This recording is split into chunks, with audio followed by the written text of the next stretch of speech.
hal qof baa jirta waa qofkii intuu soo istaagay ummadda Soomaaliyeed ku yiri waxaan diyaar la ahay inaan dhiigga bixiyo haddii marka aad u soo istaagteen inaad dhiiggiina ku bixisaan ummadda Soomaaliyeed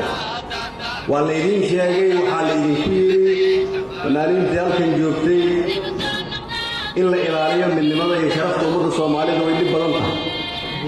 ummadda Soomaaliyeed waxay u baahan tahay ciidan garanaya sida aan sheegay macnahooda macna ka weyn idinka hoggaamiyayaashii dalka ah waayo idinka ogolaaday inaad dhiiggiina bixisaan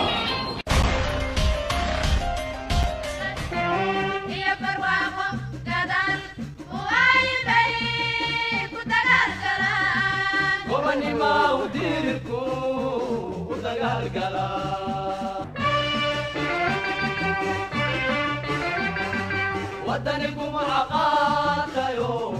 واجب ما يوتو النبي وميسيغا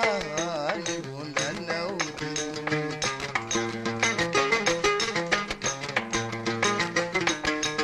عليه هدان دمن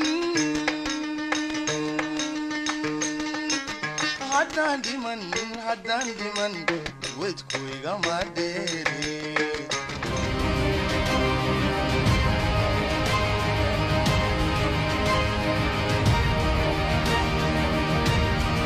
أنا